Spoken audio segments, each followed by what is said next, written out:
bonsoir à tous. Bonsoir à tous et à toutes.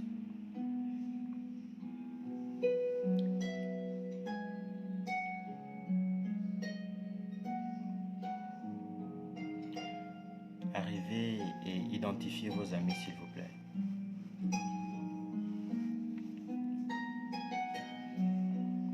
Bonsoir à toutes et à tous.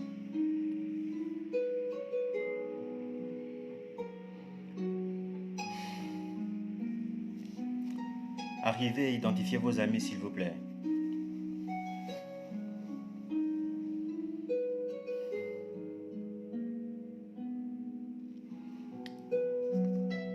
Bonsoir à toutes et à tous. Identifiez un maximum de personnes. Nous allons commencer dans quelques instants.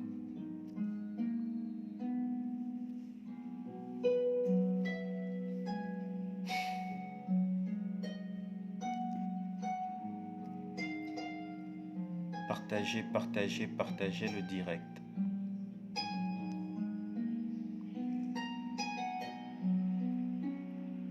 Partagez le direct. Je fais comme vous, je partage également. Partagez le direct.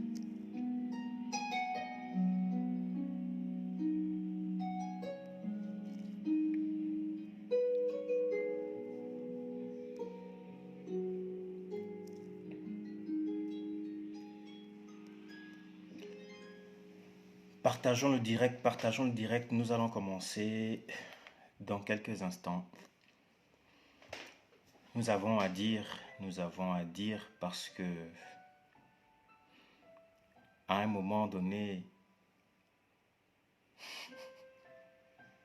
Salut mon frère. Lotson Nabilangomo. Ah ça fait vraiment longtemps. Partageons le direct s'il vous plaît. Partageons le direct. Nous allons bientôt commencer.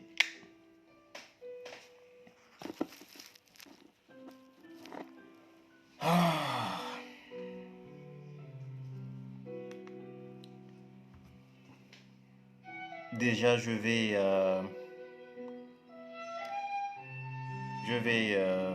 vous demander pardon de n'avoir pas été là hier. Simplement que je ne me sentais pas super bien hier et j'ai pas pu me connecter hier pour faire le direct. Et je n'avais pas encore suffisamment d'informations pour, pour étayer mes propos et mon appréhension par rapport à la situation qui prévaut. Vous savez, le mal ne vient jamais de très loin. Le mal, il est là, il est présent derrière chaque mur, derrière chaque pensée, derrière chaque être. C'est à chacun de savoir comment canaliser le mal qui est en lui. Il y a des personnes qui n'arrivent malheureusement pas à canaliser ce mal-là et qui laissent libre cours au mal, histoire qu'il se manifeste et de façon visible cette fois-ci. Alors quand le mal se manifeste de façon visible, eh bien, les conséquences sont tout aussi visibles parce que ça fait mal autour de la personne susceptible de faire du mal. Et il y a quelques jours, j'ai parlé de cette histoire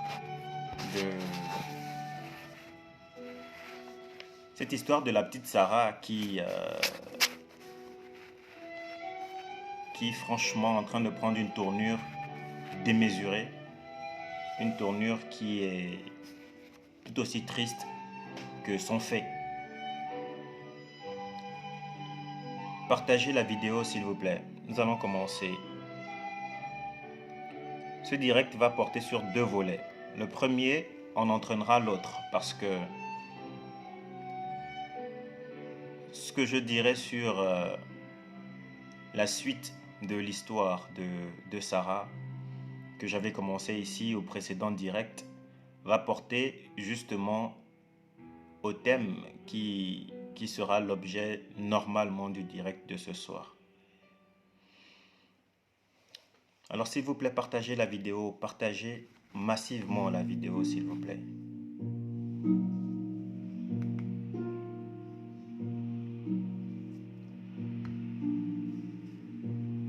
Partagez, partagez, partagez. Nous n'avons pas encore commencé. Hein. Nous n'avons pas encore commencé. Je vous prie de partager la vidéo.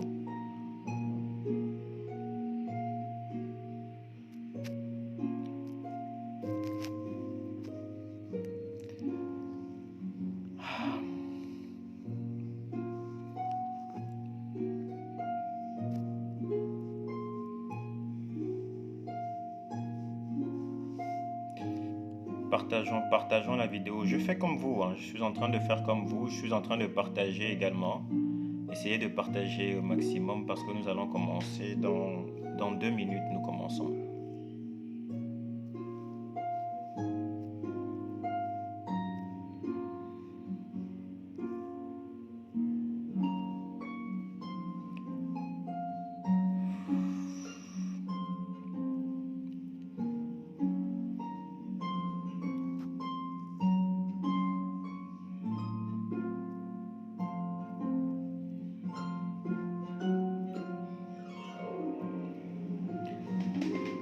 Ok, nous allons commencer cette vidéo.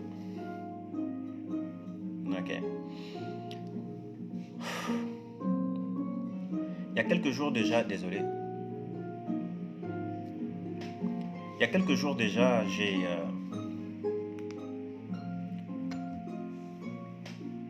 j'ai fait le direct ici où j'ai parlé de l'histoire de la petite Sarah, un enfant de 15 ans, très brillante, et aujourd'hui qui voit sa vie basculer de façon tragique, mais de façon vraiment tragique. Et pour les personnes qui sont un tant soit peu parents, ou qui savent qu'ils seront parents, eh bien cette histoire doit nous interpeller, vraiment, parce que aujourd'hui, on a tendance à vouloir nous faire accepter l'inacceptable, en fait. Et c'est bel et bien ce que nous allons parler, ce sur quoi nous allons parler ce soir. Parce que le pire, ce que je craignais beaucoup, c'est finalement avéré. Et au sortir de cette histoire-là, la petite Sarah, elle a réussi à fuir chez sa grand-mère, comme vous le saviez déjà. Malheureusement, les examens qui ont été effectués sur sa personne ont révélé que la petite Sarah est non seulement atteinte d'une infection sexuellement transmissible, mais également qu'elle est enceinte.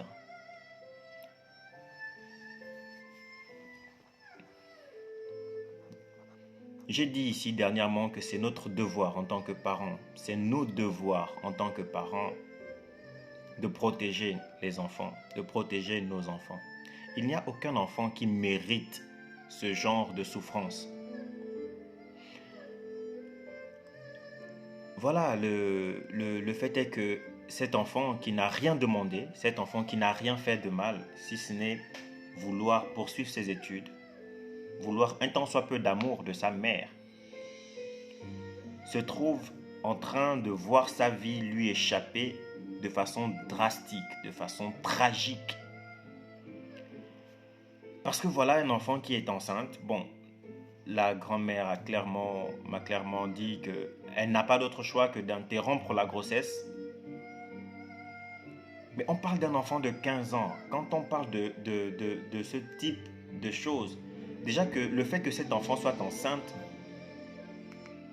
son corps subit un certain nombre de changements dus à la grossesse. Même dès le début de la grossesse, le métabolisme est déjà là. Le mécanisme se met en place. Voilà un enfant qui subit une modification de son corps parce que quelqu'un a jugé bon de détruire sa vie. Est-ce que l'on voit un peu à quel niveau l'homme peut être cruel? C'est quoi le problème? C'est quoi le réel problème? À quel moment avons-nous abandonné notre humanité? À quel moment? Comme si cela ne suffisait pas. La grand-mère en colère, la grand-mère indignée, la grand-mère vraiment choquée par la situation, a décidé de porter plainte. Elle a décidé de porter plainte à ce monsieur et à sa femme, qui n'est autre que la maman de la petite. Et ce qui a autant choqué, ce qui me choque même après qu'elle m'ait expliqué cela, et ce qui l'a choqué elle également, c'est le fait que c'est comment dire, la réaction des policiers, la réaction des agents des forces de l'ordre, en fait des gens qui ont prêté serment pour la nation, des gens qui ont prêté serment pour protéger le citoyen, pour protéger l'humain. Alors quand elle a évoqué la personne qui était visée par sa plainte, et là tout de suite, même sur l'expression faciale, c'est d'après ce qu'elle me dit, même l'expression faciale du policier, quand il a écouté le nom de l'individu qui était sujet à la plainte, a été choquante. Vraiment, l'expression faciale de cet individu-là a choqué cette pauvre mamie qui se voit fracturée par ce que vit son petit enfant. Mais si la mère est incapable de ressentir la compassion, de ressentir la souffrance de son enfant, il y a là une grand-mère qui la ressent et qui veut faire quelque chose. Elle veut réagir. Et là encore, on veut couper ses ailes, on veut couper son action. Parce que justement, le policier, quand elle rédige la plainte, quand elle remet au policier la plainte, lorsqu'il voit le nom qui est évoqué, comme je vous ai dit dans le précédent direct, c'est un homme fortuné, c'est un homme de la place. C'est pour ça que j'ai évité de citer des noms. Et le fait qu'il soit fortuné, le fait qu'il soit un tant soit peu un homme de la place, pousse aux agents de force de l'ordre à faire du mutisme, en fait à fermer les yeux. Et à un moment, il faut se demander qui l'on protège. Est-ce qu'on protège l'argent? Est-ce que tu as prêté serment pour protéger l'individu? Est-ce que tu as prêté serment à l'État? Est-ce que tu as prêté serment à un homme? Est-ce que tu as prêté serment à qui? Quand tu es devant le drapeau de ton pays, qu'est-ce que tu ressens au fond de toi? Mais ce drapeau-là existe bel et bien parce que il y a des personnes qui composent cette nation. Mais les personnes qui composent cette nation, c'est le citoyen. Apprenez déjà à respecter des gens en tant que citoyens, parce que ce sont eux qui constituent la nation.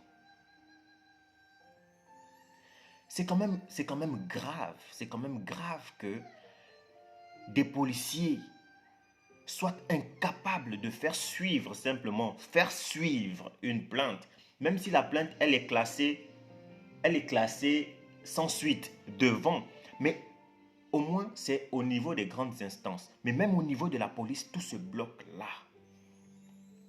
C'est grave ça, c'est grave et il faut vraiment que ça cesse. Il faut vraiment que ça cesse. Il n'y a aucune personne au monde qui devrait être intouchable par la loi. Il n'y a aucune personne au monde qui ne devrait pas prendre ses responsabilités, d'assumer ses actions vis-à-vis de la loi, vis-à-vis de la justice. À quel moment on parle de justice? Retirez ce mot du dictionnaire alors. Retirez ce mot. Parce que s'il n'y a pas de justice, s'il n'y a pas de possibilité de rendre justice, mais où va le monde? Où va le monde s'il n'y a pas de possibilité de rendre la justice? Alors comme j'ai dit, cette pauvre grand-mère qui qui voit la vie de sa fille être détruite parce qu'un enfant de 15 ans qui se voit violé et qui se voit être enceinte de son agresseur parce que la grand-mère, quand elle me dit qu'elle n'a pas l'intention de laisser suivre cette grossesse, de laisser se poursuivre cette grossesse, on parle là de curettage, d'avortement.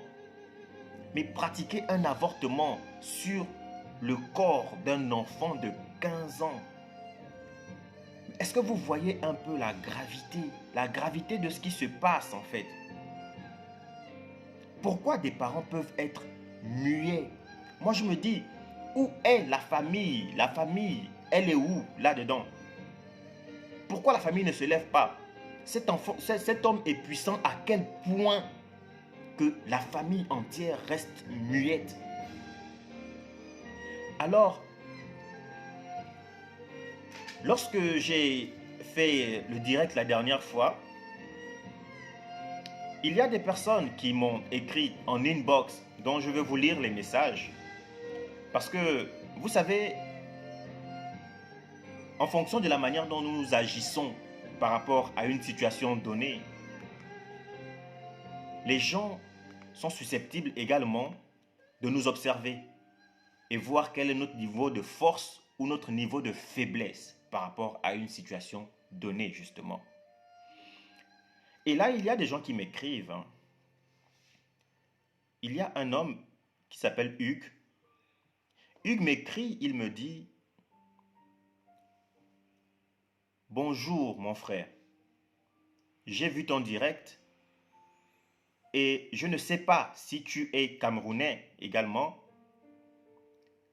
Si tu es Camerounais, c'est que tu sais comment ça se passe dans notre pays. Donc je sous-entends que c'est un Camerounais. Si tu ne l'es pas, il serait temps que tu puisses te ranger et éviter de t'attirer des problèmes. » Bon. Et des messages comme ça, il y en a plein. Il y en a plein. Vous savez, je vais vous dire un truc. Hein. Les plus grands États que vous voyez aujourd'hui, les plus grands, ils ne sont pas parfaits. Ils ne sont pas parfaits. Mais les États où tu vois qu'il y a la liberté d'expression, même si c'est de façon masquée et que derrière il y a autre chose, mais au moins les gens se permettent de parler. Où tu vois les gens se permettent de critiquer librement, même si après il peut encourir à des sanctions ou quoi, mais ne serait-ce que permettre la critique. Ces États-là, ces États développés, n'ont pas été créés de façon développée.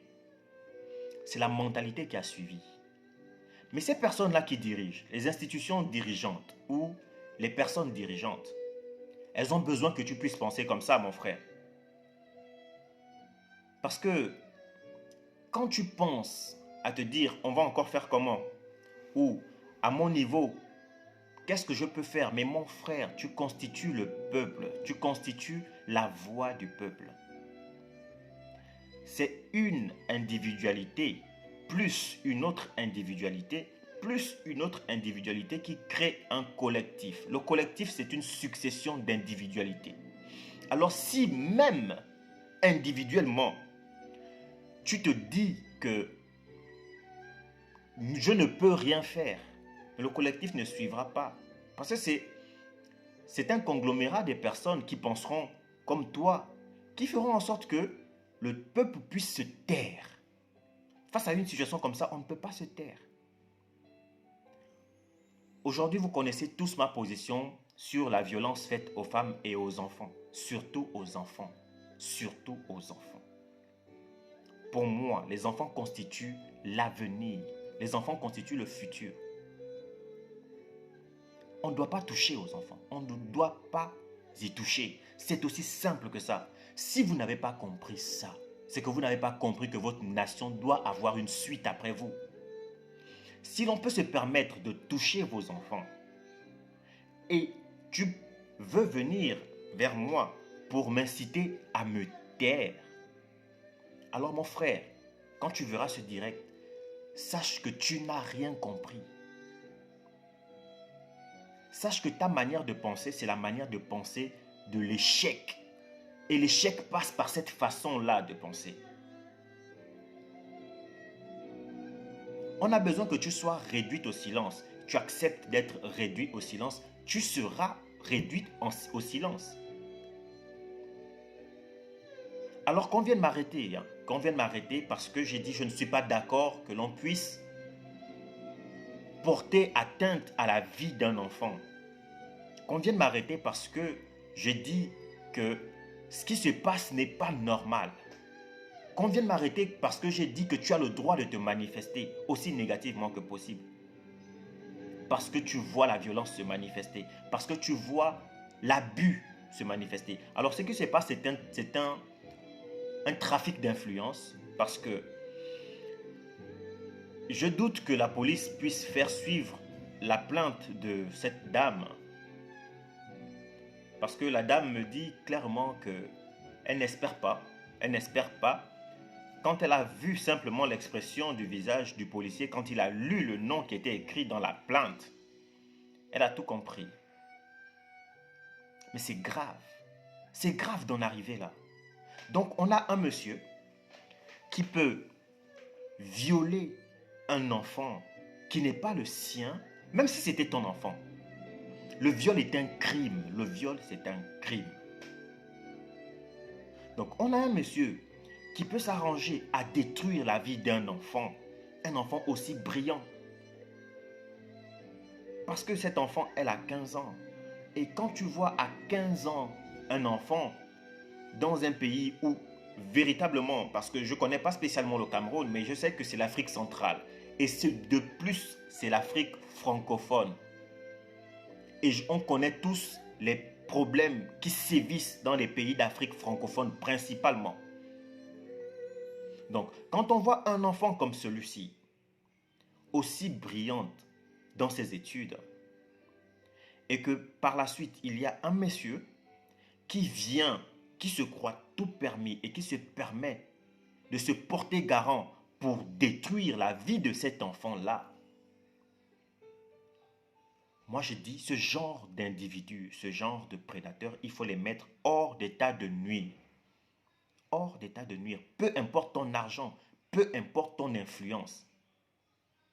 Apprenons à faire les choses comme il faut. C'est quoi? On est dirigé par qui, mon Dieu? Où est passée la justice? Pourquoi ce mot existe dans le dictionnaire? Pourquoi?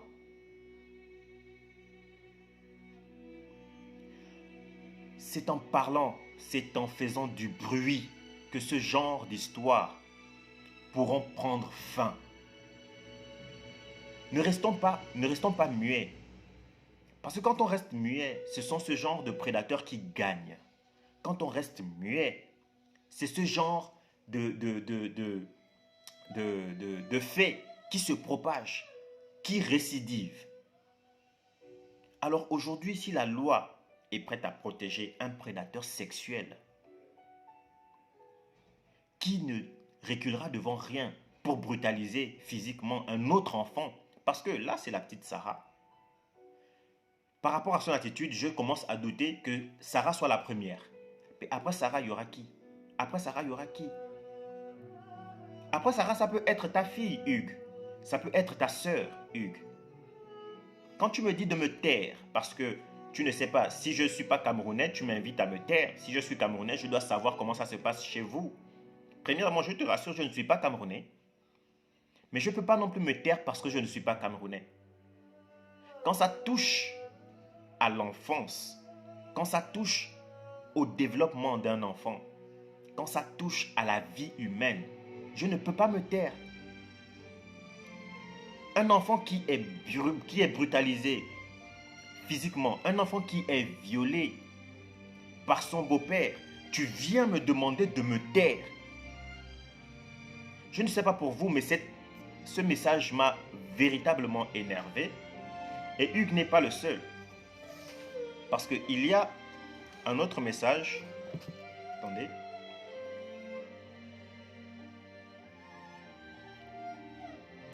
Et là, c'est Mademoiselle Colette. Mademoiselle Colette qui m'écrit en me disant: mon fils, bonsoir d'abord. les choses de notre pays ne concernent que notre pays. Évitez d'exposer nos pays sur Internet. C'est l'image que nous donnons de nos pays sur les réseaux sociaux qui font en sorte que les autres nous critiquent. Vous savez, on protège l'image d'un pays quand il y a lieu que ce soit protégé. On protège l'image d'un pays vertueux. On protège l'image d'un pays quand ça en vaut vraiment la peine. Se dire que tout est fini, ce n'est pas la solution. Se dire que c'est impossible que vous fassiez basculer les choses, ce n'est pas la solution. Se dire que vous êtes incapable de faire basculer les choses, ce n'est définitivement pas la solution. Écoutez, le mouvement que j'ai commencé depuis des années maintenant, qui vise à la protection des droits de la femme et des droits des enfants, ce n'est pas quelque chose que j'ai commencé sans connaissance de cause, ok? Quand j'ai commencé dans ce mouvement, je savais ce à quoi je m'attendais. Je savais ce à quoi je m'exposais.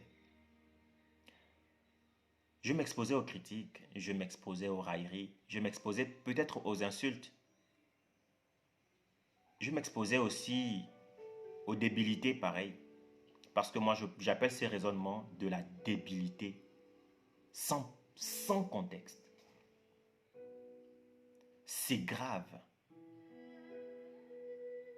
C'est grave que des personnes puissent se dire qu'ils sont incapables d'agir simplement parce qu'ils font partie du bas peuple, simplement parce qu'ils ne sont pas puissants, simplement parce que ce ne sont pas ces personnes-là qui ont de l'argent. Se dire qu'il n'y a que des personnes qui ont de l'argent qui sont susceptibles de lever la voix, c'est penser faux. Se dire qu'il n'y a que des personnes qui ont de l'argent, qui sont intelligentes, c'est penser faux. Se dire que l'on est incapable de faire basculer les choses simplement parce que nous n'avons pas les moyens, c'est penser extrêmement faux. C'est ensemble, c'est un tout qui fera basculer les choses. Mais ce genre d'homme, pour ma part, doit aller en prison. Il doit aller en prison. Mais ce qui me tue là-dedans, ce qui me tue plus, c'est le mutisme de la maman de l'enfant. Moi, j'aimerais que cette vidéo soit partagée.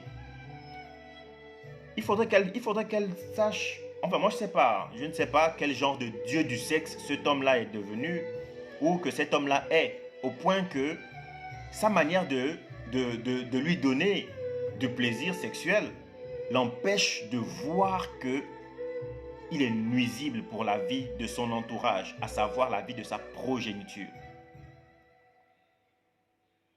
Mais si quelqu'un peut se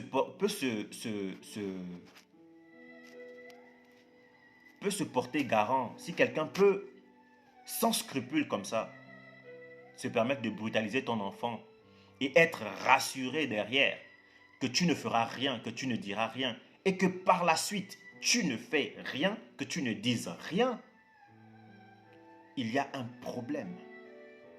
Il y a un problème. Et ajouté à cela, il y a une autre personne qui m'a écrite, qui me dit,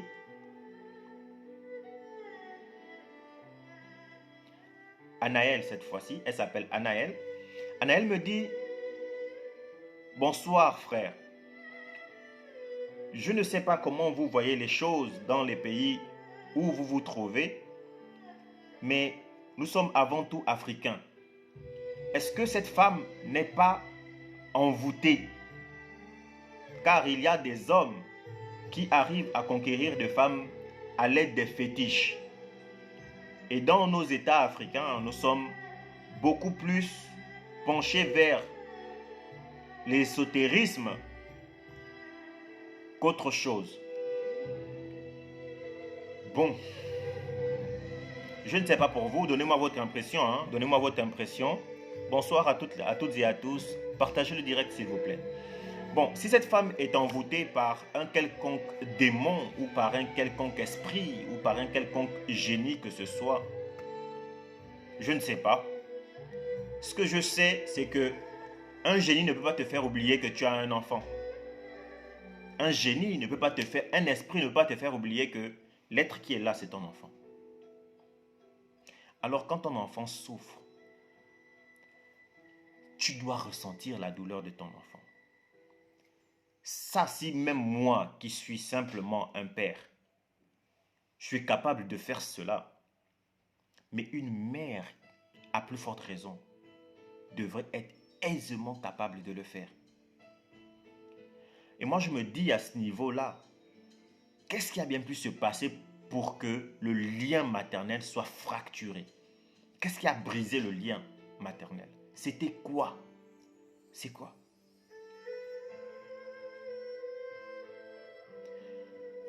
Je ne sais pas ce qui se passe dans la vie de certaines personnes. Je ne sais pas quelle réalité vous vivez. Je ne sais pas vraiment ce que vous affrontez chaque jour au quotidien dans vos vies. Mais un être humain normal,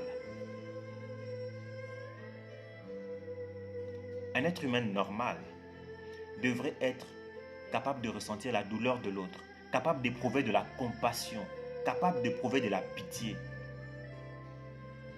Maintenant que Sarah se trouve être enceinte de ce monsieur, parce que dans son récit, pour les personnes qui n'ont pas suivi le précédent direct où je parlais de l'histoire de Sarah, je l'ai encore là et je vais reprocéder à une lecture pour que ces personnes-là qui arrivent qu'aujourd'hui soient à la page de ce qui se passe exactement. Pourquoi est-ce que je manifeste mon indignation par rapport à cela? Parce que dans le courrier de Sarah, je l'ai toujours.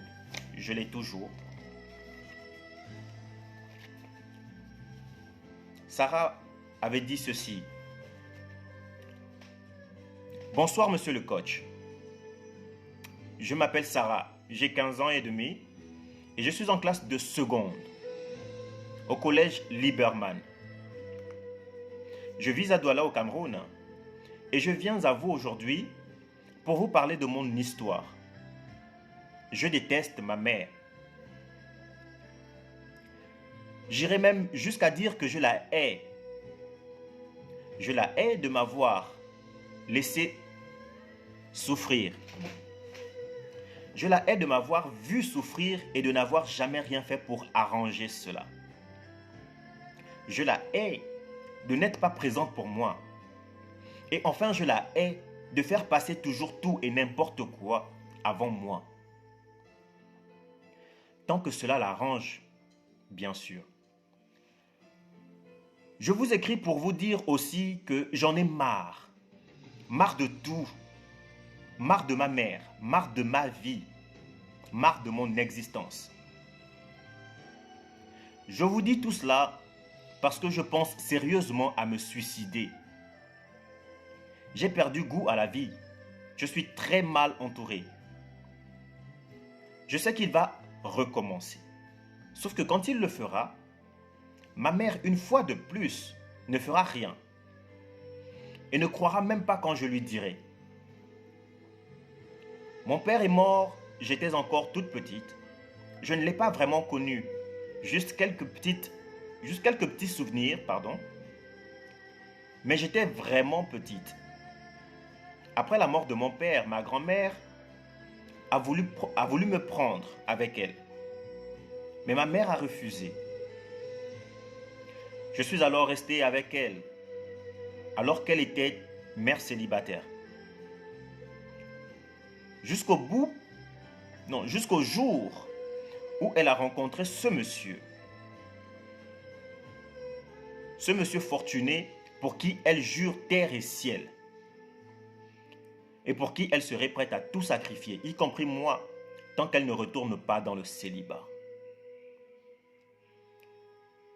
Je ne sais pas si je peux appeler cela un don, mais mon esprit peut reconnaître les gens mauvais.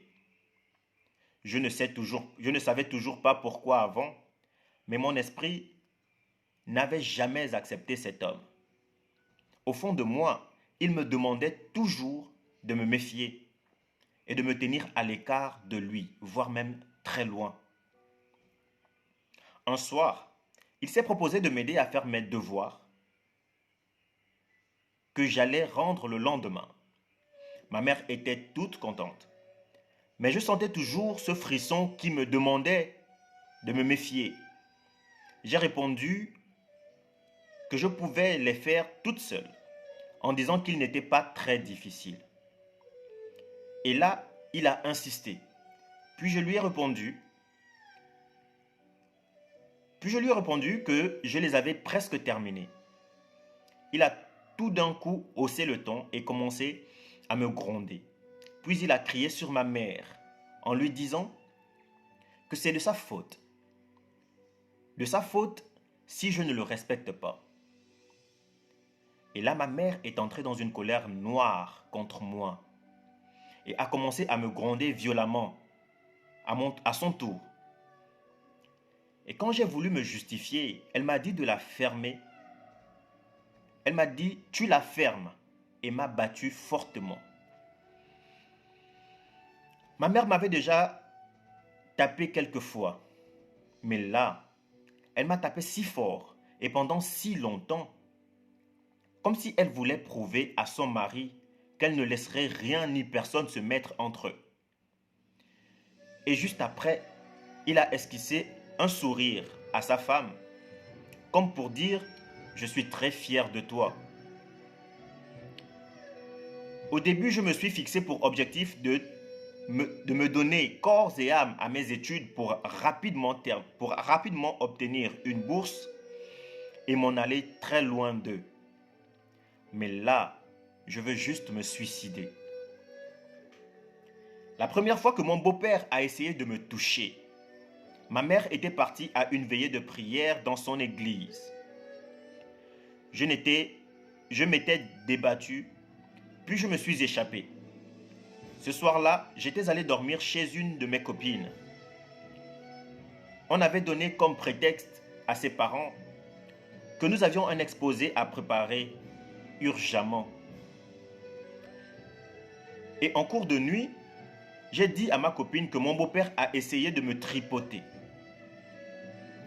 Elle m'a demandé de le dire rapidement à ma mère. Le lendemain, c'est d'ailleurs ce que j'ai fait. Quand je suis rentré de l'école le soir, j'étais toute triste. Et ma mère a vu qu'il y avait quelque chose qui n'allait pas.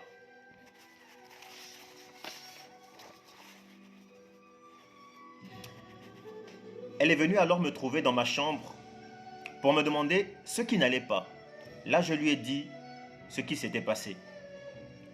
Et une fois de plus, elle m'a crié dessus et a commencé à me gronder. J'ai alors arrêté de parler et je me suis tu. Depuis ce jour-là, je ne juge plus important de parler à qui que ce soit chez moi. Car de toutes les façons, tout le monde ne m'aime pas. Quand il a vu que ma mère ne me croirait jamais malgré mes plaintes, il a recommencé. Je trouvais toujours un moyen de l'éviter et m'échapper en étant bien en évidence où se trouvait ma mère. Jusqu'au jour où, un soir, il a fait la cuisine à la maison. Il a acheté des boissons et adressé la table et nous a appelés pour dîner. Je ne sais pas trop comment il a fait ça, ni ce qu'il a utilisé, mais je suis sûr qu'il a glissé quelque chose dans le verre de boisson de ma mère.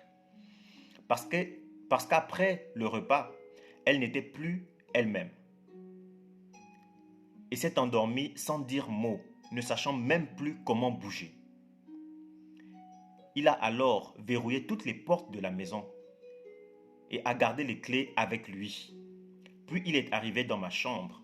Il a commencé à me brutaliser et me dire que cela ne servirait à rien de crier, car ma mère ne viendrait jamais pour me sauver. Au moment où je vous écris ce message, je me déteste amèrement moi-même. Et je suis tout en larmes. Il a réussi à me prendre de force et me violer. Malgré que je criais et que je pleurais, il n'arrêtait pas. Car comme si c'était même mes pleurs qui le motivaient à me faire encore plus mal.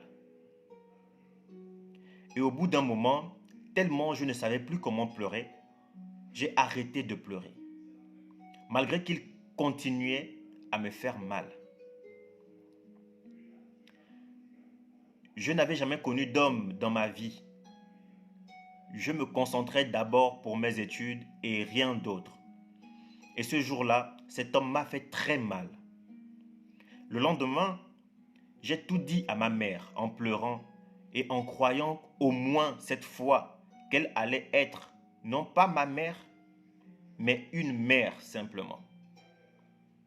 Mais il n'en a rien été, car, au contraire, elle m'a poussé contre le mur et a commencé à me frapper en me traitant de bordel et en me disant que je partais coucher avec tous les jeunes de mon quartier et de ma classe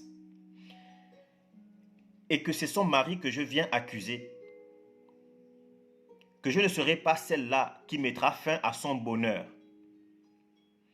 Et dès qu'elle a dit ça, son mari m'a dit devant sa femme qu'il va me porter plainte pour fausse accusation.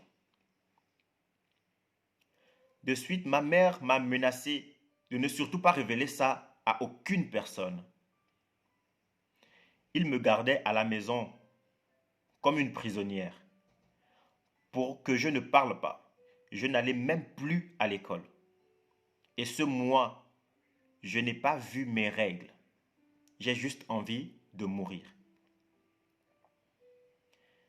J'ai réussi à fuir chez ma grand-mère, la mère de mon défunt père, qui a toujours voulu me garder depuis mon enfance.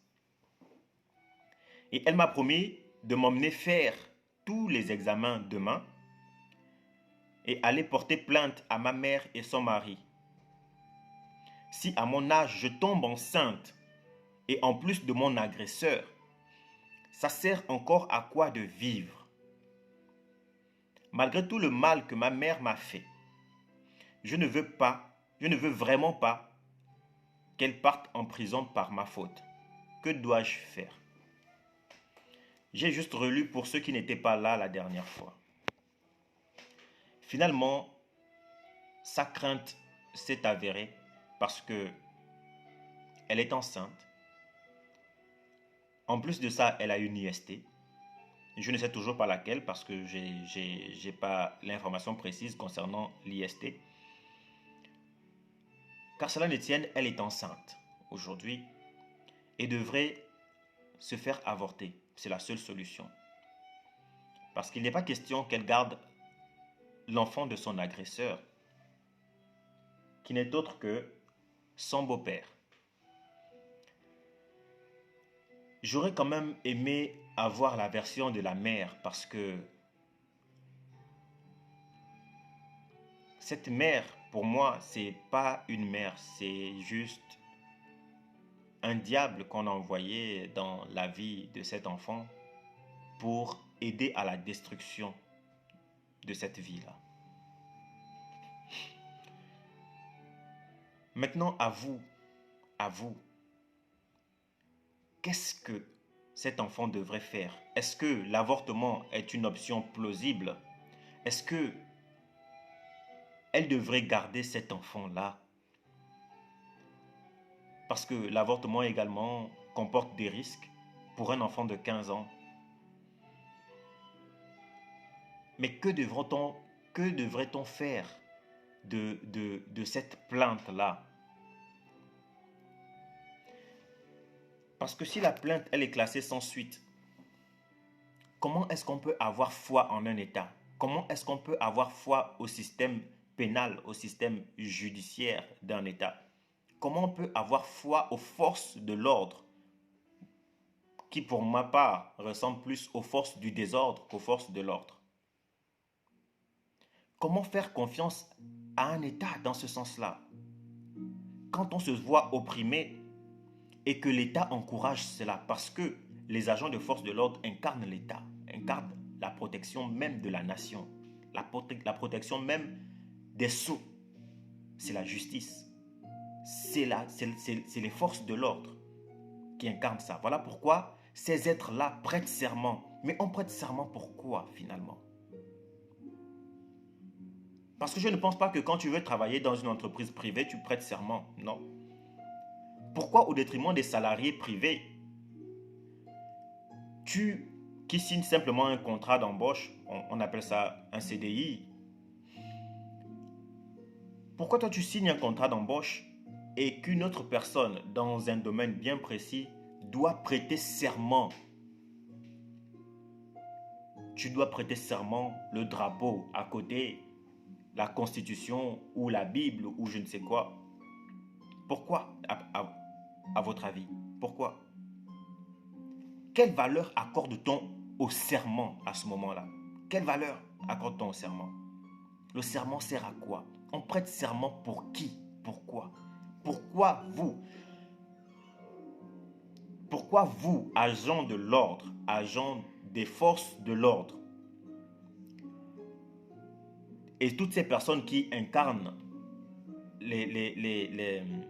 la justice, pourquoi vous refusez d'incarner la véritable justice?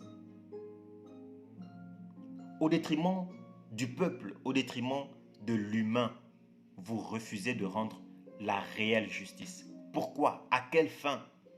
À quel moment le culte de l'argent a pris le dessus sur la vie humaine? À quel moment? Je veux qu'on m'aide à comprendre. Je veux vraiment qu'on m'aide à comprendre. Les gens sont tellement omnibulés par le fait simplement de se faire de l'argent au détriment même de la santé, au détriment même du bien-être de l'être humain. C'est grave, c'est très grave. Parce qu'à partir de là, on est prêt à céder même son humanité tant que l'argent rentre. C'est pour ça que partout dans le monde, on est prêt à nous créer des virus et venir tester des vaccins sur des êtres humains pour faire de l'argent. Parce qu'une entreprise précise ou bien un laboratoire précis doit faire du profit financier, simplement financier, au détriment des vies, des pertes en vies humaines. Parce que ces scientifiques-là qui rentrent en labo pour concocter des virus, ces scientifiques qui rentrent en labo pour faire je ne sais quoi, ce sont des êtres humains à la base, mais qui ont cédé leur humanité parce qu'ils savent ce que ça implique. C'est la même chose pour les gens qui sont censés incarner la justice. Pourquoi vous êtes dans ce domaine-là si tu n'as pas la conviction de ce que tu es censé servir? Si tu n'as pas la conviction de ce que tu es censé incarner, pourquoi tu exerces dans le domaine de la justice? Parce que les justiciers véreux, il y en a tellement. Le monde est gangréné de ces personnes-là. Maintenant, comment faire pour que les choses avancent à ce rythme-là? On va avancer comment? On va avancer comment? On stagne. Vous vous demandez pourquoi est-ce que nous stagnons. Mais nous stagnons à cause de ça. Nous stagnons à cause des gens comme Hugues qui pensent que nous n'avons pas notre mot à dire. On stagne à cause des gens comme ça. Parce que justement, ces politiciens, justement, ces personnes censées incarner la justice, justement, ces personnes des forces de l'ordre ont besoin que vous puissiez dans vos têtes vous mettre un message en boucle qui va dire, on va encore faire comment? On ne peut pas faire autrement. On peut faire autrement. Parce que se dire ça, c'est leur rendre service. Se dire ça, c'est leur conférer de la force. Se dire ça, c'est leur laisser se conforter dans leur position d'oppresseur. Se dire ça veut simplement dire qu'on n'est pas prêt à dire merde. On en a marre de souffrir. On en a marre que justice ne soit pas rendue. Et penser comme ça nous rend la tâche difficile, mais très très difficile. À nous qui voyons les méfaits de ce que cela implique. Laisser ces personnes-là continuer à nuire, c'est carrément accepter qu'après Sarah, une autre jeune fille puisse subir les frasques d'un tel monsieur. Aujourd'hui, Sarah s'est faite violer. Aujourd'hui, Sarah est enceinte de son violeur. Aujourd'hui, on empêche la famille de Sarah de réclamer justice. Mais la justice leur revient de droit, bon Dieu. Et on fait quoi de cette vie qui est en train d'être gâchée? Parce que quand même, c'est un jeu, vous avez vous-même vu. Je n'ai rien arrangé dans ce récit-là. Je n'ai rien arrangé. Certes, il y a des petites fautes. Mais c'est un enfant de 15 ans, en classe de seconde, qui a écrit ça. Le niveau linguistique même y est, sincèrement, au détriment des fautes d'orthographe, mais le niveau linguistique y est. Ça se voit que c'est un enfant brillant. Pourquoi freiner un tel enfant? Pourquoi est-ce qu'il faille se permettre de détruire la vie d'un tel joyau? C'est quand même terrible, c'est quand même incroyable que volontairement un être humain doté d'intelligence puisse juger opportun de supprimer la vie d'un autre être humain, parce que ça, c'est la suppression. Après ça, on trouve quelqu'un qui est brisé. Vous avez vous-même vu, elle n'a envie de rien d'autre que de se donner la mort, parce que quand elle voit le mutisme de sa mère, quand elle se fait violer par le mari de sa mère, et sa mère ne trouve rien d'autre à dire que de la battre, parce que pour elle, dire que son beau-père l'a violée serait atteindre au bonheur de sa mère. Une mère qui pense comme ça, est-ce que moi je suis prêt à la considérer comme étant une mère? Je dirais non. Je dirais clairement non. Certaines personnes se demandent pourquoi est-ce que dès lors où je ne suis pas camerounais, dès lors où je ne vis pas au Cameroun, dès lors, pourquoi est-ce que je me donne tellement pour cette histoire-là? Parce que ça m'atteint personnellement, parce que je suis moi-même un père, parce que j'imagine moi-même mon enfant dans cette situation et ça me fait mal, ça me fait très mal qu'un parent puisse sans scrupule voir son enfant pleurer parce que elle a mal, pleurer parce qu'elle se sent brisée, pleurer parce qu'elle se sent abandonnée et rester muet par la suite. C'est même pas de l'envoûtement, c'est de la sorcellerie. C'est de la sorcellerie.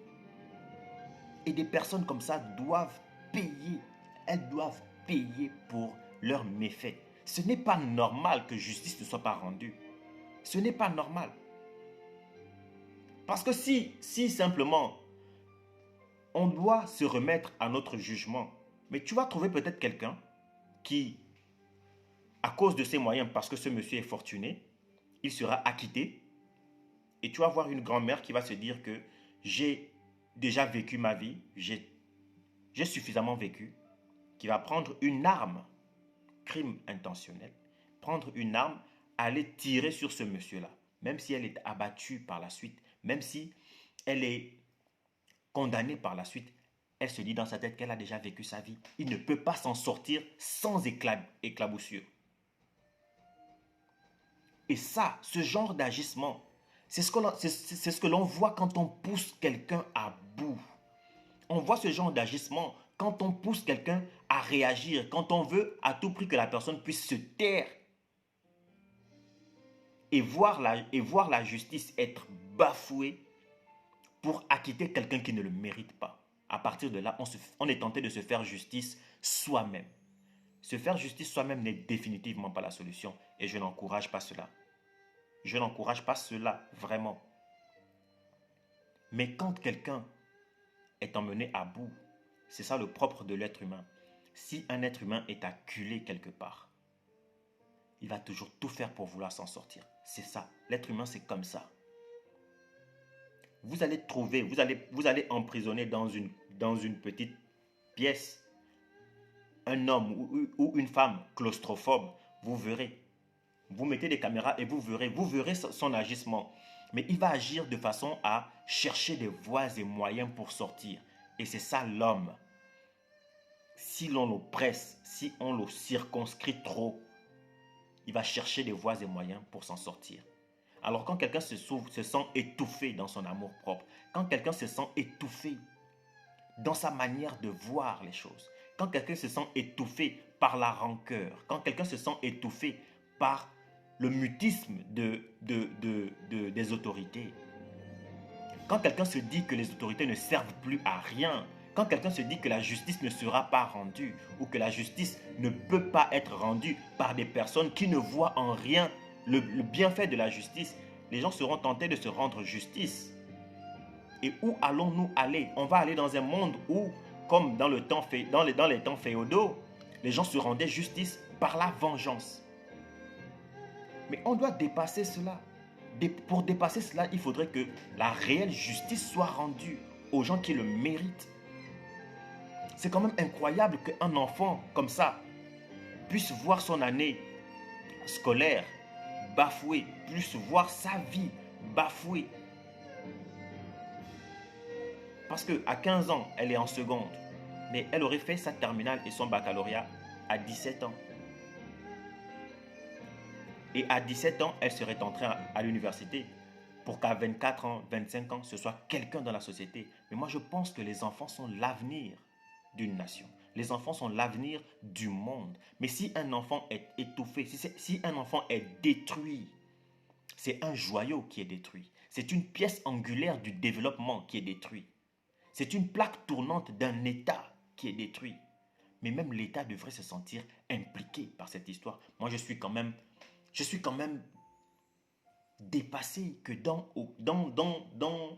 aucun journal, dans aucune publication, je ne vois quelqu'un s'indigner au Cameroun par rapport à cette histoire. Je ne suis pas camerounais, mais je me demande pourquoi est-ce que ça passe sous silence. Pourquoi est-ce que ce genre de faits divers, parce que moi je n'appelle même pas ça de faits divers, c'est une tragédie. C'est une tragédie. À quel moment vivre avec sa mère doit constituer une erreur, un péché? C'est la femme qui lui a mis au monde. Mais à quel moment ça doit constituer un péché? C'est quand même terrible. Sa grand-mère voulait la prendre étant petite. Sa mère s'y est opposée pour garder son enfant parce qu'elle estime que c'est son enfant. Elle estimait que c'est son enfant. Mais quand la première fois que l'enfant est venu vers elle pour lui dire que son mari a essayé de la tripoter, a essayé de la toucher, comment elle a pu rester insensible depuis ce moment-là? Et qu'est-ce que ça devait changer quand finalement il est passé à l'acte? Ça ne pouvait rien changer du tout. Rien. Parce qu'elle est restée muette. Elle a cautionné depuis le début. Elle a cautionné cela. Depuis le tout début. Et là, l'enfant, elle est enceinte. Je ne sais pas, peut-être même qu'elle va jalouser l'enfant. Elle va peut-être jalouser son enfant parce que son enfant porte l'enfant de son mari. Je ne sais pas. Sa grand-mère m'a dit que c'est une grossesse qu'elle ne compte certainement pas garder. Là-dessus, on est clair. Mais pour pratiquer aussi un avortement sur un enfant de 15 ans, c'est traumatiser le corps de cet enfant-là qui n'est pas préparé à ce genre de choses. Mon Dieu. C'est quand même terrible, c'est quand même terrible. Pourquoi agresser le corps d'un enfant de cet âge à ce point? Pourquoi en est-on arrivé là? On en est arrivé là simplement par l'idiotie de la mère. On en est arrivé là parce qu'elle a accepté que le loup rentre dans la bergerie. Mais des prédateurs comme celui-ci, on doit les mettre hors d'état de nuire. Alors, Hugues, pour te répondre, franchement, quand tu verras ce direct-là, pour te répondre, je ne suis pas camerounais. Certes, mais je ne compte pas me taire pour autant. Si tu penses que les histoires du Cameroun doivent être gérées par des Camerounais, toi qui te considères comme Camerounais, prends ce direct-là, partage-le au maximum au Cameroun pour faire du bruit, pour que cet enfant puisse obtenir justice. Parce que cet enfant doit obtenir justice. C'est une vie dont on parle. On parle d'une vie. Vous êtes fort, vous êtes champion pour partager des bêtises sur le net. Quelqu'un a trébuché. Tout de suite, vous avez fait une petite vidéo et ça part sur le net. Ça va devenir viral en un rien de temps. Quelqu'un parle mal le français ou bien l'anglais. Il parle avec des fautes. Il ne sait pas s'exprimer. Tout le monde n'est pas lettré. Tout le monde n'est pas lettré. Mais quelqu'un cause mal dans une langue et finalement, ça devient sujet de moquerie et vous partagez au maximum. À partir de là, ça devient très très viral. Moi, quand je vois parfois des vidéos stupides, mais d'une stupidité sans pareil, après je vois juste en bas, je vois 3,6 millions de vues. Ça me fait mal quand il y a vraiment des personnes qui sont susceptibles d'être édifiées, qui sont susceptibles d'avoir de l'information et des gens qui s'évertuent à donner ces informations-là, mais qui sont étouffés parce que cette fois-ci, on parle de sérieux. Cette fois-ci, on parle de quelque chose qui porte, de quelque chose qui nuit. On parle des réalités et les gens adorent vivre dans la fiction au point que la réalité, ils ne sont pas preneurs. À un moment, remettez-vous en question. Remettez-vous en question. Faites-vous un examen de conscience. Si vous n'avez pas les moyens d'aller chez un psychologue pour vous faire une rétrospective de vous-même, restez dans votre chambre, vous-même, vous vous mettez face à votre conscience et osez dire que vous êtes exempt de tout reproche vis-à-vis de votre propre conscience. Si ce n'est pas le cas, remettez-vous en question. Moi, je trouve vraiment, vraiment terrible que des banalités soient partagées à outrance et des gens qui ont besoin d'être entendus, qui ont besoin d'être soutenus, qui ont besoin que leur voix porte, sont réduites au silence simplement parce que ça ne fait pas le buzz, simplement parce que vous jugez que ça, ce n'est pas d'actualité, parce que ce n'est pas le showbiz du moment. Aujourd'hui, il y a quelqu'un qui danse, qui fait un pas de danse où il serre ses fesses. C'est devenu viral en un rien de temps. Ça, c'est la stupidité. C'est de la stupidité. Apprenez à hiérarchiser vos idées. Apprenez à hiérarchiser vos priorités. Parce que si des prédateurs comme ça s'en sortent toujours, mais il y a un problème.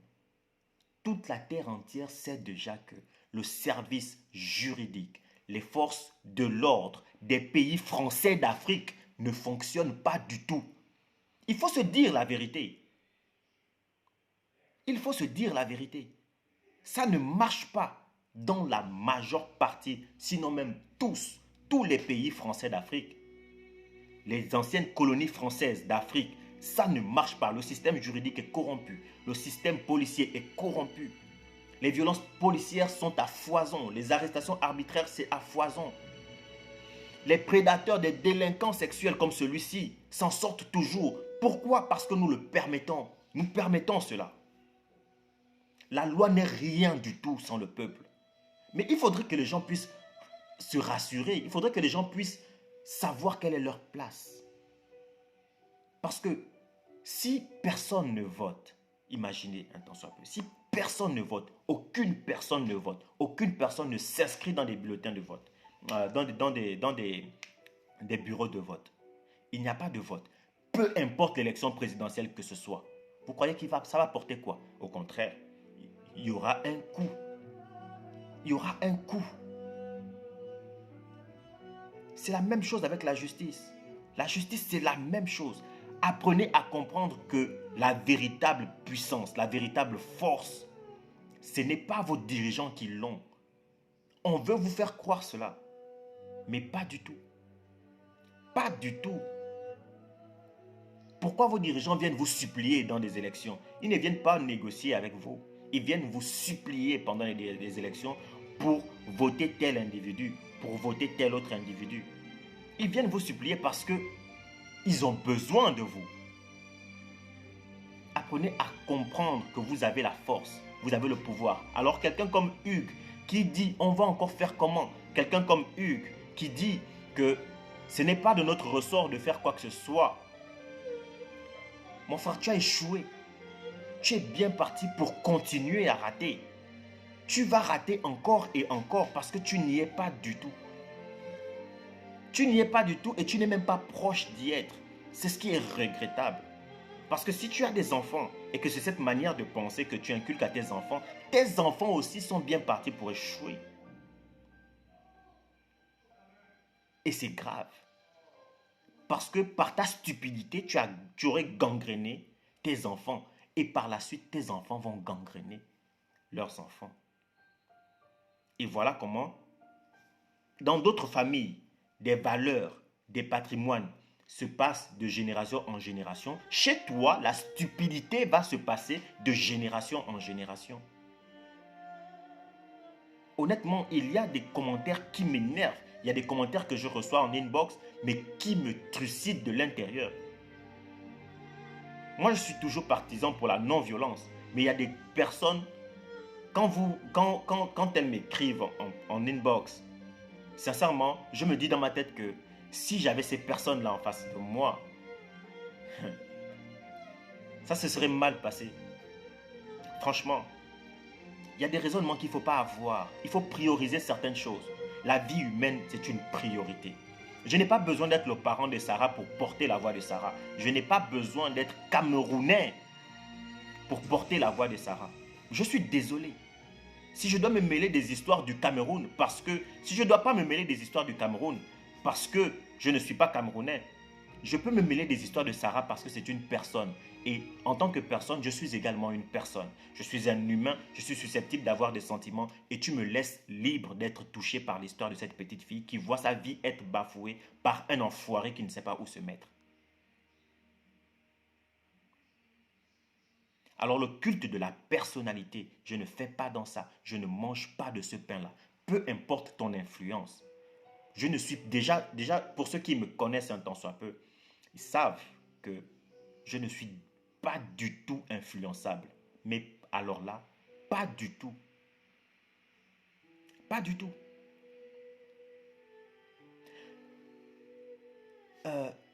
Pour la petite histoire, je vais vous raconter une petite anecdote, excusez-moi, de quelque chose qui m'était arrivé dans mon pays d'origine, le Gabon, face aux forces de l'ordre. C'était lors d'un contrôle routier, alors que je m'apprêtais à aller récupérer ma mère à son travail.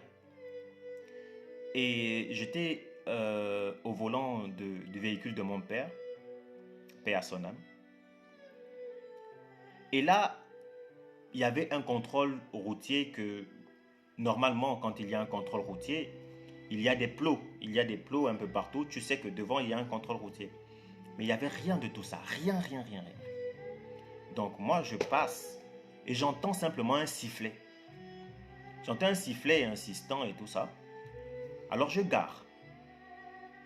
Je gare et j'attends. Bon, moi, je venais d'arriver au Gabon. Je ne savais pas trop comment ça se passait. Et là, je gare, j'attends. Je suis resté là dans le véhicule. J'attends peut-être 3 minutes. Aucun policier n'est arrivé. J'ai démarré le véhicule, je suis parti. Je suis allé récupérer ma mère. Bon, j'allais pour récupérer ma mère. Elle n'avait pas encore terminé avec sa réunion. Puis, je reviens. Parce qu'il était question qu'elle me fasse signe quand elle terminerait pour que je reparte la chercher. Alors, je reviens. Et je repasse au même endroit. J'entends encore le sifflet. Un sifflet du genre comme les sifflets du football. Ceux qui ont déjà écouté un match de football. Les sifflets de l'arbitre là. J'entends encore le sifflet. Je m'arrête. Je gare. Et j'attends. Et là, j'ai attendu 2 à 3 minutes. Personne ne s'est approché. J'ai démarré, je suis parti. Ce monsieur est resté indigné. Et quand maman m'a appelé finalement pour me dire j'ai terminé ma réunion, viens me chercher. Alors je reprends le véhicule, je pars. Quand je repasse à cet endroit, il me siffle encore une 3e fois. je gare. J'ai attendu quelques minutes, puis ma mère m'a rappelé pour dire tu es à quel niveau? Et là j'ai démarré, je suis parti. J'ai récupéré ma maman. Et quand je rentre avec elle maintenant, le monsieur, il est sorti de là où il était. Il a repéré la voiture parce que ça faisait quand même 3 fois. Il a repéré la voiture et il s'est mis carrément au milieu de la route. Il a sifflé. Il a sifflé et je me suis arrêté. J'ai garé. Il est arrivé maintenant à ma portière et il a commencé à crier de toute sa voix, quoi. Je l'ai laissé crier parce que je suis comme ça. Tu vas commencer à crier là, peu importe le problème que nous avons. Tu vas crier, je vais t'écouter. Je vais t'écouter jusqu'au bout. Il a vociféré comme il pouvait. Puis quand il a terminé, j'ai demandé au monsieur de me prouver qu'il y avait contrôle routier. Simplement. Alors, quand il y a contrôle routier, il y a des signes distincts qui montrent qu'il y a contrôle routier quelque part. Alors, et un contrôle routier, il y a un ordre de mission qui est établi. J'ai dit, je veux le voir. Je veux voir cet ordre de mission.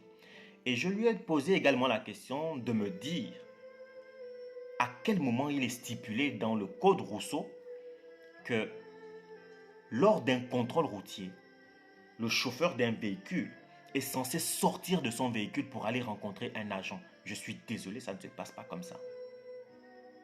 Quand un agent arrête un véhicule, le véhicule s'arrête, le chauffeur attend l'agent dans le véhicule. Et est-ce que tu sais si j'ai une arme dans mon véhicule? Tu ne sais pas. C'est l'agent qui s'approche du véhicule. Si à ce moment, l'agent fait une constatation qui pousse l'agent à demander au chauffeur de sortir du véhicule pour procéder à une arrestation ou à une perquisition du véhicule, c'est à l'appréciation de l'agent maintenant. Mais à quel moment est-ce qu'il est dit que je dois sortir de mon véhicule pour venir à l'agent de police? Il me dit, ça se voit que tu ne connais pas le Gabon. Ça se voit que tu ne sais pas comment ça se passe. Je dis, alors comment ça se passe? Il me dit, c'est comme ça que ça se passe ici en tout cas. Je ne sais pas d'où tu viens, mais c'est comme ça que ça se passe ici. Je dis, ce n'est pas comme ça que ça se passe. Ce n'est pas comme ça que ça se passe. Si tu veux te conforter dans le fait que ce soit comme ça que ça se passe, eh bien, moi, je ne sais pas ce que je pourrais faire pour vous. Maintenant, si tu veux me verbaliser, tu me donnes la cause de ma verbalisation et je vais payer cela au trésor. Je ne te donne pas un rond. Si je suis sujet à une verbalisation, tu me verbalises, je vais de suite au trésor payer cette amende-là. Je ne te donnerai pas un rond. Alors j'attends mon amende et j'irai au trésor public. Et là, le gars, il a fait signe à son commandant ou je ne sais pas trop quoi. Et les gars sont venus, ils ont commencé. J'ai dit, les gars, vous n'avez pas affaire à un Gabonais parce que je suis Gabonais. Je suis Gabonais. Peu importe le nombre de nationalités que j'ai la nationalité gabonaise également. Je suis donc Gabonais. Et en tant que Gabonais, je connais mes droits. Et je sais à quel moment vous êtes sorti de vos droits. Vous n'êtes même pas dans vos droits parce que ça c'est un contrôle routier illicite. Je n'ai vu aucun document. Parce que j'attendais en fait. Moi, ce que j'attendais, c'est qu'il puisse me verbaliser. Et là, j'aurais fait recours avec des documents qui auraient porté au moins une signature de l'un des agents. Ne soyez pas stupides, les gars. Un document qui portait au moins la signature de l'un des agents. Et à partir de là, il aurait eu mal. Il aurait eu très, très mal. Je ne suis pas le genre de personne qui ne connaît pas où commence et se limite ses droits. Commencez à ne pas être le genre de personne qui ne sait pas où commence et se limite ses droits. Apprenez quand est-ce que vous êtes dans le droit et quand est-ce que vous sortez du droit. Apprenez à savoir même quand est-ce qu'un juge sort de son droit. Dès que le juge n'est plus en porte-à-faux, n'est plus en accord avec la loi, sachez le reconnaître. Mais moi, c'est quand même dérisoire de voir des gens aussi ignorants. Le code pénal, la Constitution et tous les textes de loi sont disponibles en PDF sur Internet. Peu importe le pays, procurez-vous-en et étudiez-les. Mais arrêtez de vous faire abuser par les autorités. Arrêtez de vous faire abuser par la loi. C'est quand même terrible. Et là, il y a ce monsieur-là, il y a ce monsieur qui a débarqué et qui a voulu me faire la loi, me faire croire qu'il possédait la force parce que simplement, il se croit être au-dessus de la loi. J'ai dit, si vous avez une verbalisation à me donner, verbalisez-moi et j'irai payer cela au trésor. En ce qui me concerne, je ne vous donnerai rien du tout. Et là, heureusement pour lui, qu'il n'a rien fait du tout. Parce que c'est ce que je voulais. Je voulais qu'il puisse me verbaliser. Et là, il aurait fait un exemple. Franchement, je vous ai raconté cette histoire pourquoi. Je ne suis pas amené souvent, je n'aime pas trop parler de ma propre personne parce que je pense que, premièrement, ça ne vous regarde pas. Premièrement, ça ne vous regarde pas. Deuxièmement, il n'est pas question de moi ici. Il n'est pas question de moi. Il est question de quelqu'un qui a besoin d'être entendu. Et là, il y a un enfant. C'est un enfant, bon Dieu. C'est un enfant. C'est un enfant. Il y a plusieurs années déjà que je me suis lancé dans la lutte pour le respect des droits de la femme et ceux des enfants. Mais je ne peux pas mener ce combat-là si je ne suis pas épaulé par des gens qui ont un tant soit peu de la jugeote, un tant soit peu quelque chose dedans. Et c'est à cause de cette manière de penser qu'il y a des femmes dans des foyers qui se voient être battues à longueur de journée comme des tambours et qui se disent on va encore faire comment? Mais comment vous pouvez penser comme ça? Vous pensez comme ça simplement parce que justement vous vous leurrez dans l'idée selon laquelle on ne peut rien faire pour vous ou que vous ne pouvez pas changer les choses. Commencez à arrêter de penser comme ça.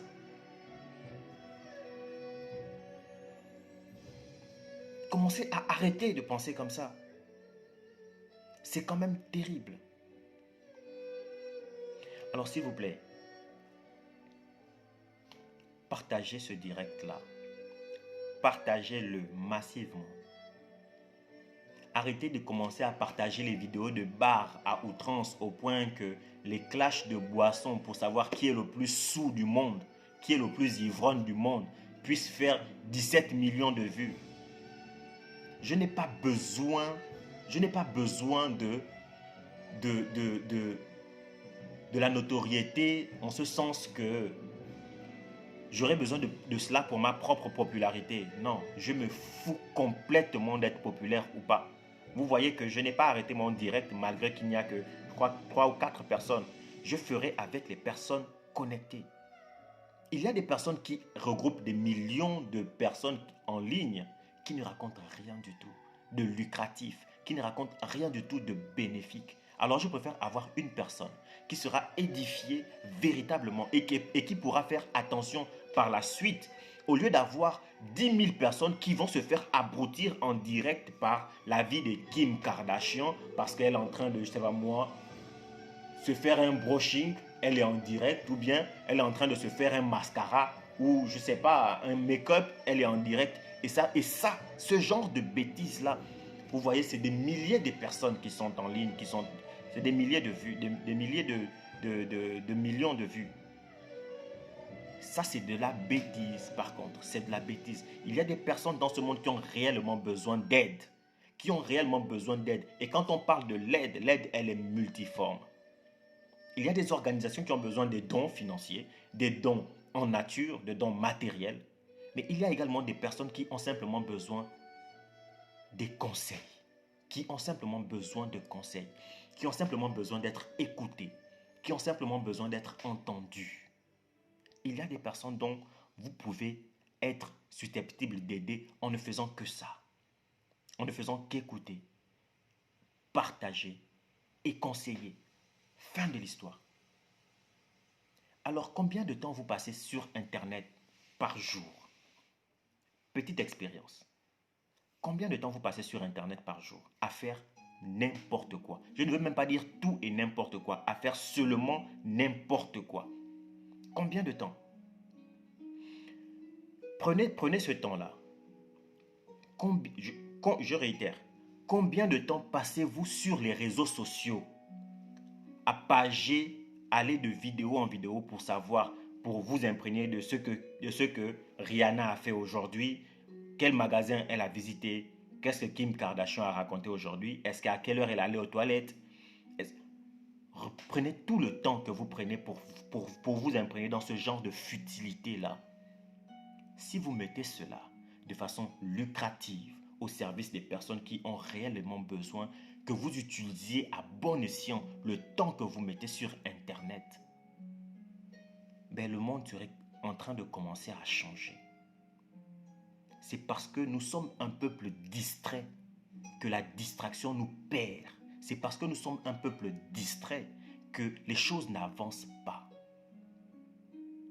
Commencez à vous fixer des objectifs. Commencez à réellement pencher pour ce qui en vaut vraiment la peine. Moi, ça me brise beaucoup de voir à quel point les gens sont penchés et vraiment accrus dans la stupidité que dans le réalisme. Vous vous créez un monde où tout n'est que fiction. Mais la réalité du monde, elle est celle-là. La réalité du monde, c'est celle qui est là. Celle qui montre qu'il y a des personnes qui ont un tant soit peu d'argent, qui peuvent se permettre de violer un enfant de 15 ans, qui a tout son avenir devant lui, et se voir briser les ailes. On prend ses ailes, on brise, simplement comme ça, par quelqu'un qui a fini sa vie, par quelqu'un qui pense ce qu'il veut, par quelqu'un qui pense qu'il ne sera pas inquiété, par quelqu'un qui sait qu'il ne sera pas inquiété. Voilà un enfant qu'on empêche de rêver. Voilà un enfant qu'on empêche de réaliser ses rêves, qu'on empêche d'avancer, qu'on empêche de s'émouvoir. Simplement parce qu'il y a des gens comme Hugues qui cautionnent cela. Alors s'il vous plaît, partagez massivement cette vidéo. Ne cessons surtout pas de faire du bruit quand il s'agit des actions comme ça. Les actions comme ça doivent être punies. Ça doit être puni.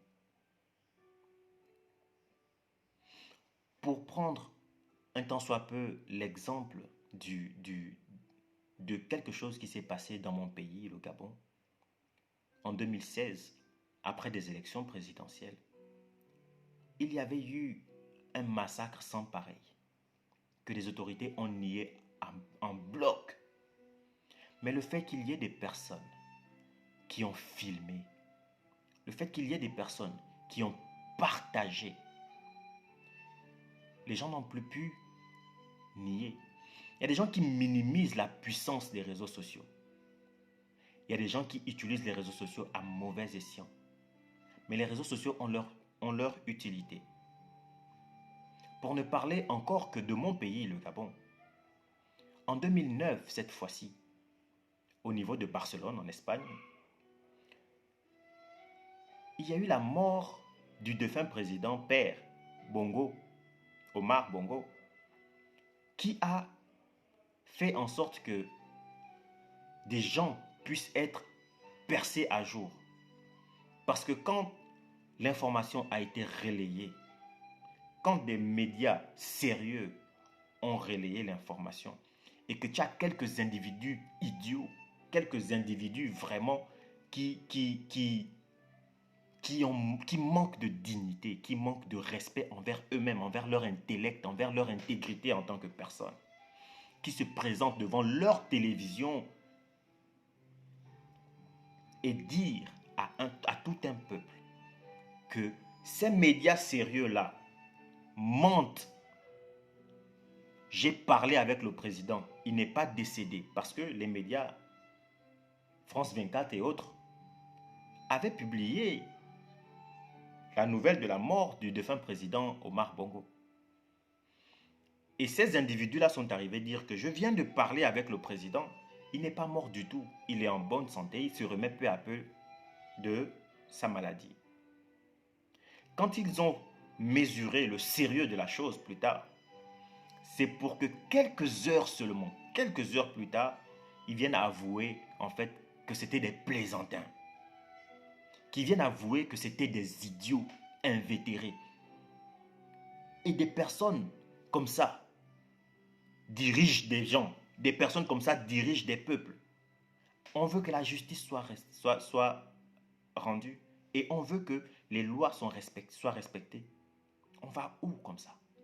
À force de mettre des personnes qu'il ne faut pas, aux places qu'il ne faut pas, mais on avance vers le n'importe quoi. Aujourd'hui, nous avons des peuples. Moi, je vous ai demandé la dernière fois de me dire quel est un seul pays francophone d'Afrique qui s'approche même de l'émergence. L'émergence, laissons le développement. L'émergence. Donnez-moi un nom d'un pays francophone, un pays colonisé par la France. Parce que toutes nos constitutions sont calquées à l'image de celle de la France. Donnez-moi un nom d'un pays qui s'approche de l'émergence. De tous les 15. Il n'y en a pas. Il n'y en a pas. Pourquoi? Parce que, justement, il y a des personnes qu'il ne faut pas, aux places qu'il ne faut pas. Ce n'est pas cher payé de dire la vérité. Alors si on m'arrête parce que je dis la vérité, mes mains sont là. Je n'ai pas d'arme. Ma seule arme, c'est la parole. Ma seule arme, c'est le fait de dire ce que je pense. Et je dirai toujours ce que je pense. Que cela n'en déplaise. Celui que cela choque, ben ça choquera cette personne-là. Mais dire que les dirigeants des pays français, des pays francophones d'Afrique, sont incompétents, ce n'est pas un scoop. On n'a même pas besoin d'être résident dans ces pays-là pour voir que ça ne va pas. Alors ce n'est pas cher payé de dire la vérité. Ce n'est pas du tout cher payé de dire la vérité. Parce que ça ne va pas. Ça ne va vraiment pas. Mais pourquoi ça ne va pas? Le mal est profond. Le mal est profond. Et les gens se disent que c'est en prônant pour, je ne sais pas moi, l'alternance politique, ou bien qu'il y ait un autre pantin au pouvoir, que cela arrangera les choses. Les gens n'ont pas compris que ce sont eux qui ont le pouvoir. Le pouvoir, ce n'est pas de changer de dirigeants politiques. Le pouvoir, c'est d'identifier le problème et de tout faire pour que ce problème soit réglé, soit résolu. Alors justice doit être rendue parce que aux mains de la justice doivent être livrées des personnes qui méritent d'être livrées aux mains de la justice. Pour que la justice soit respectée, il faudrait que la justice apprenne à rendre justice. Il y a tellement d'innocents en prison, alors qu'il y a des vrais prédateurs là qui méritent la prison et qui sont libres de leurs mouvements, qui sont libres de leurs actions, qui sont libres de continuer à faire du mal aux gens qui ne le méritent pas. C'est quand même grave. C'est quand même grave. Alors c'est déjà terminé pour aujourd'hui. Je vous remercie d'avoir été là. Continuez de partager le direct. Continuez de partager le direct et continuez à faire du bruit. Parce que cet enfant-là, par ma voix, cet enfant-là, par votre voix, mérite de faire entendre raison à sa situation. Mérite de voir sa situation résorbée. Mérite de voir sa situation s'améliorer. Elle mérite que justice soit rendue.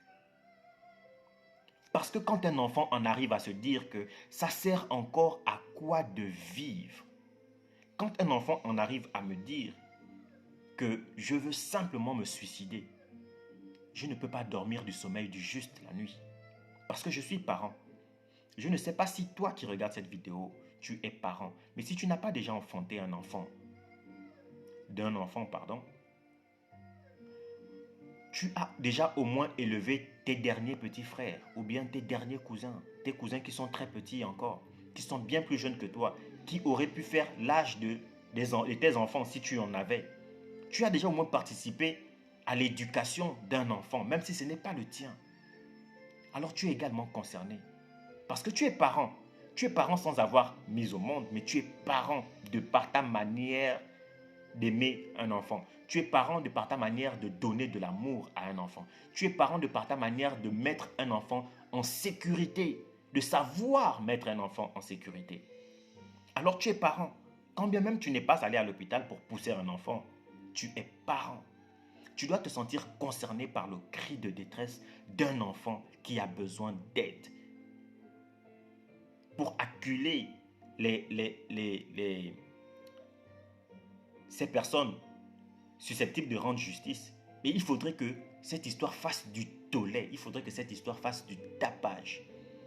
Et on a besoin que ça fasse du tapage pour qu'il n'ait plus d'autre choix que de rendre justice.